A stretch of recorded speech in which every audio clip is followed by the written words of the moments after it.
All right, so I'm going to share with you guys something you may not know. Back in my 20s, I was heavily into the Christian hardcore scene, and I was in several different bands as anywhere from a drummer to a guitarist, a bass a little bit, and then mainly my primary role became the vocalist, screamer.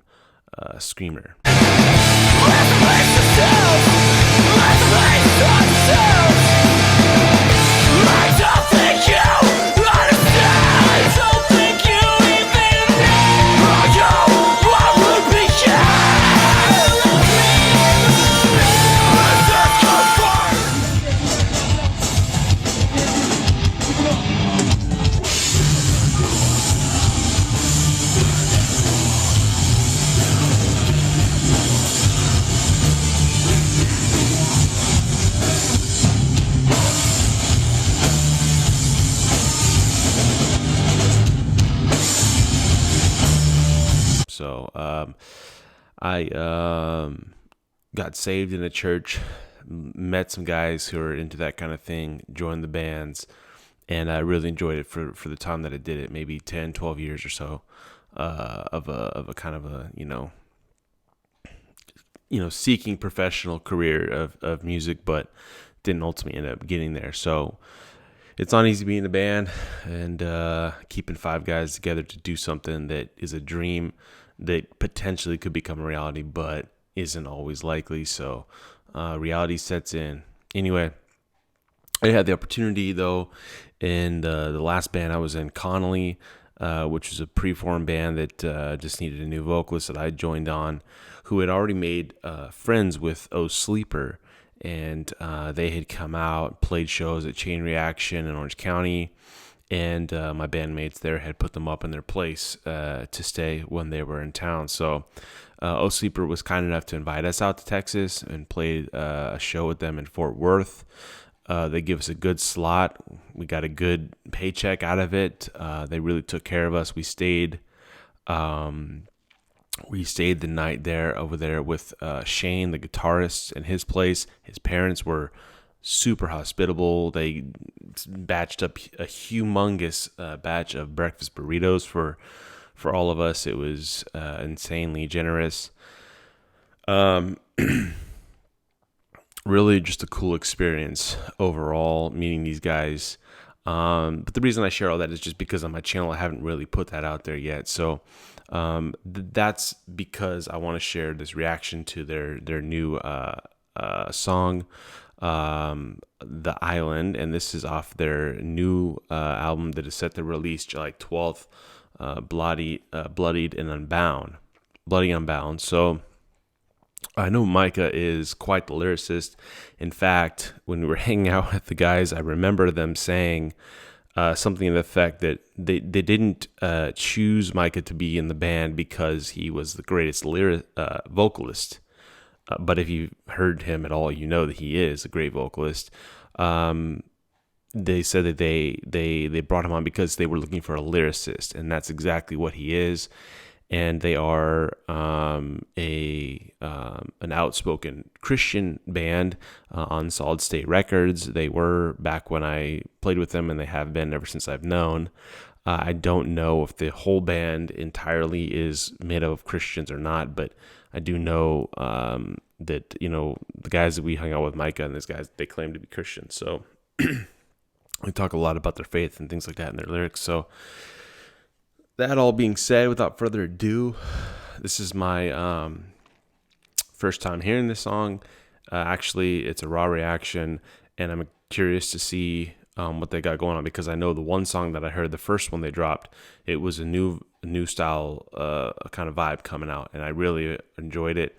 They've always been a great band, I think underrated in a lot of ways, but yeah, I'm assuming this is going to be some good stuff. They had time off, and now they're back, so without further ado, let's go ahead and take a look at O Sleeper's song, The Island. This is their lyric video.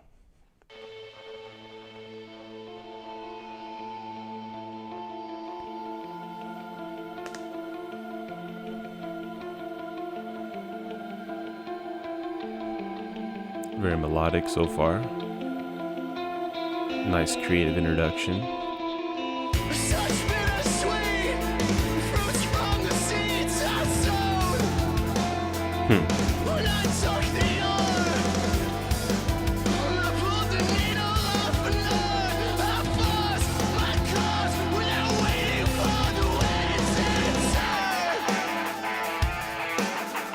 Reminds me of some Underoath-ish type stuff, maybe. A melodicness to it.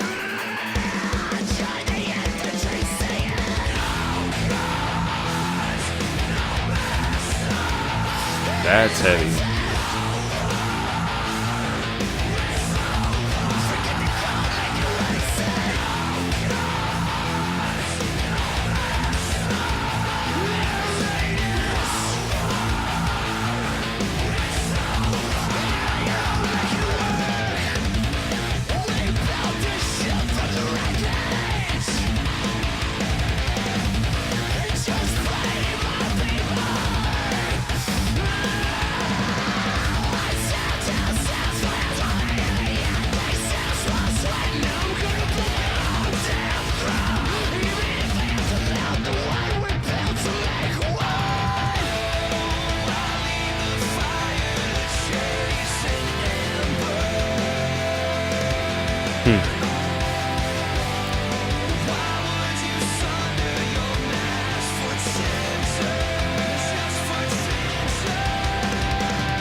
This lyric video seems to be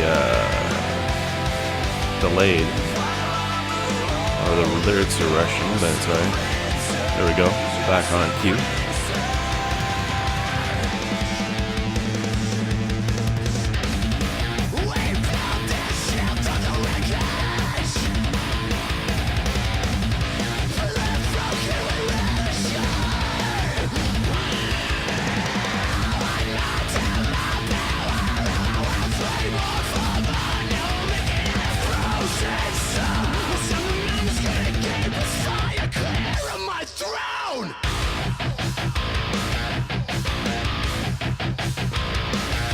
Okay, yep.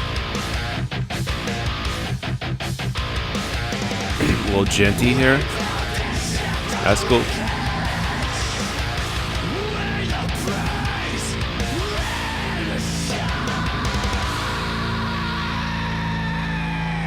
Good time signatures. I've always got that creative time signature going on like that. Oh, this is a long one. It's 5 minutes. Okay. I'm in it, you know. Let's go.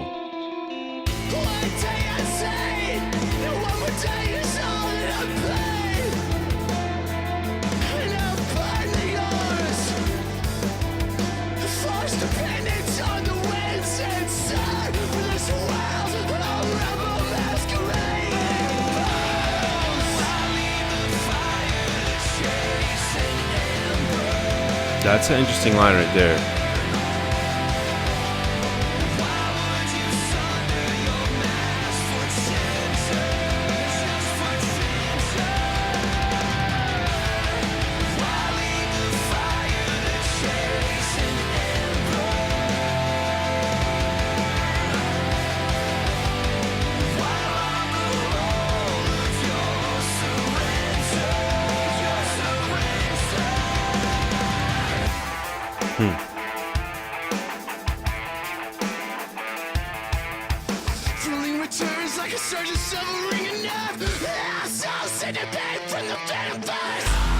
There's his vocals, dude.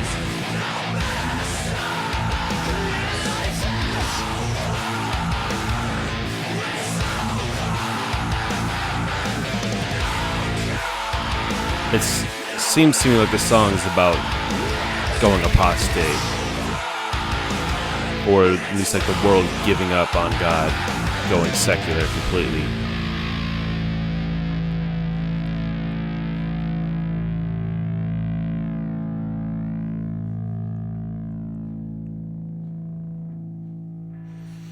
Nice. Well, again, like I was saying earlier, Micah is a lyricist, and you know, when I looked this song up, I noticed that I was doing a little Googling and research that it looks like Micah did give some explanation to the song and the lyrics. I don't know if there was confusion or not. Exactly. I didn't get a chance to read all of it. but he did kind of state that he doesn't normally do this. Lets people draw their own meanings. He says he tends to be rather long-winded and things like that. I'd love to read this. I wish I had read this before doing the video, but without doing that, just so everybody knows, I'm aware that that's out there, and so forgive me if I have anything that would go against what he said. But even from his own Instagram comment that he left on this post, which is where you can find his explanation there on Instagram at Micah Kennard. And he'll even say himself there that he likes to leave the songs up to your own interpretation. Personally, I don't think that is always the best idea. However, it's actually the most common way that artists like to create their art and produce their art. In fact, not just in lyrics, in all art in general. I think that some of the most brilliant art a lot of times tends to be this kind of art that the meaning can be found if you're willing to look. And it's almost bringing an additional interest to the art on top of its creative beauty and whatever it may be, a painting, a drawing, a sculpture, a comic, a story, whatever it is, a song. It still adds to that, to the power of this creation, if you can involve some sort of meaning. I was going to say agenda, but a purpose and a meaning in there that can be found. That it may not be overt, but if you're willing to examine and look closer, you can find the meaning and everything that was intended to be conveyed by the creator. So, to me, I understand that, but I do think that if we're being intellectually honest, if we're being honest with ourselves, and if we're being honest in the art world, and as admirers of art, we know that at the end of the day, there is some sort of meaning ultimately built into this, whether we recognize it or not, and whether it was meant to be a general sort of, a general given out in a generalized way, so that it's not just specific, so that a broader appreciation can be found. I still think that it's accurate to say that there is something behind these words, that it was intended in the beginning, and that's true in any sense, right? It's not like somebody's writing something without any intention at all. In fact, if you wrote something without any intention at all, and it had no actual legitimate meaning, then it would tend to be pointless, purposeless. I mean, there's a sense in which you can go too far with ambiguousness and what's the word? Abstract art. So I guess what I'm trying to say is I think it's accurate to say that all abstract art has some sense of a purpose and a meaning behind it that isn't just scribbles on a chalkboard or a canvas, if you will. That being said, again, I was picking up on an idea here of essentially, I don't know exactly his focus, but the conversation of giving up the fire for the embers, no gods, this kind of idea maybe of I was once a part of the faith, the church, religion, whatever he's getting at there. Was a part of this thing, and then I've decided to forsake that. I don't want it anymore. I'm done with that. I'm moving on to something else. And I think that's where he's saying no gods, right? But then it's coming back and saying, why leave the fire for the embers?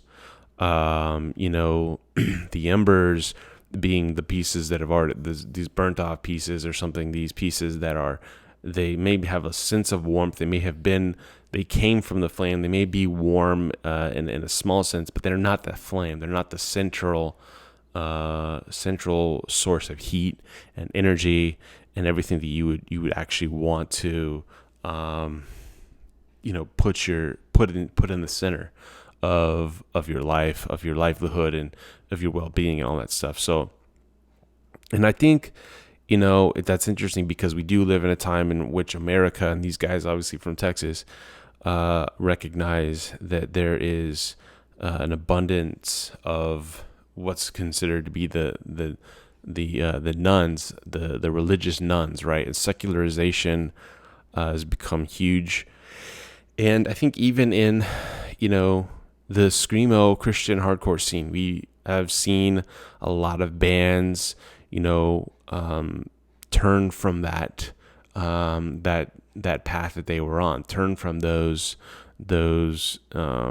convictions, and as a young guy who's a Christian growing up and in love and involved in that scene, you look up to these bands and you say, wow, how amazing that these guys can create such amazing art and amazing music and put on such a great show, and they're Christian. They're not afraid to be creative like this and express themselves in these ways and get involved in the community that is not being reached necessarily by the church, because the church has it has its missions, and they've made it their purpose to be involved in there and try to become a missionary in a sense to these kids that are in a scene where it is involved with and a lot of hurting and things like that, and pain is a strong sort of emphasis, and anger and things like that. I mean, I'm not being judgmental about all that. I'm just saying, that is generally how we all felt. I was a part of that as well. And so you really look up to these guys to see what they're doing, and it's a heartbreaking thing when you see them turn away from it.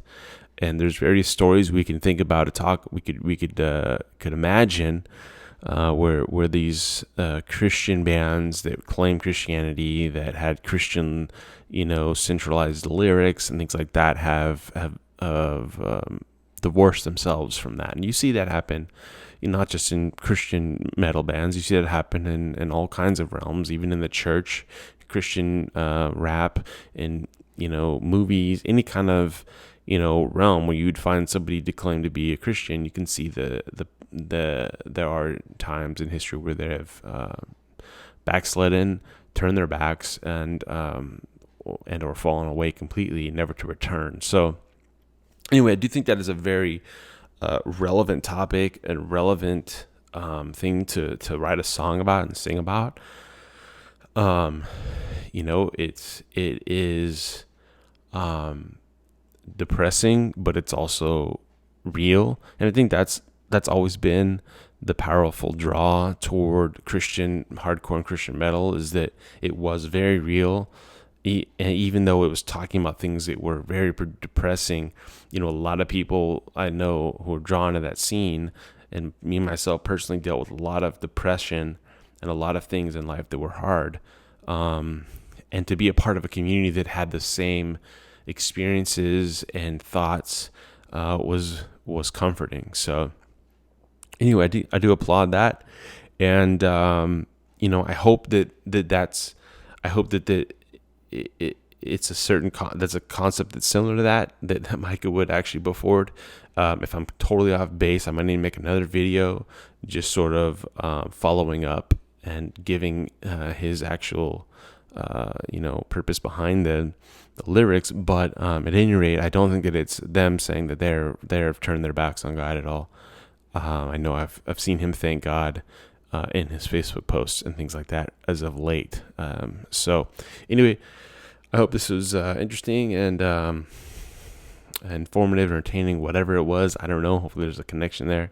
And I'd like to do more videos like this, just looking over,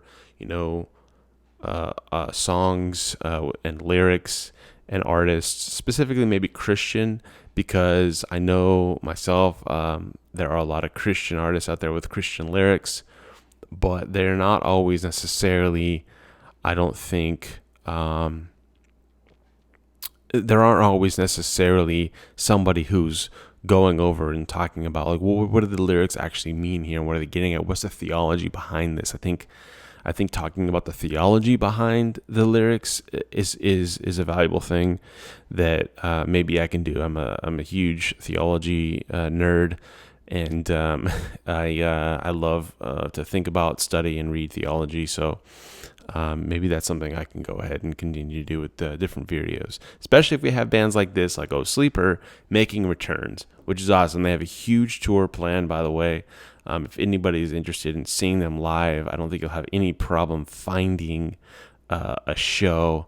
They seem to be going all over the place with this reunion tour.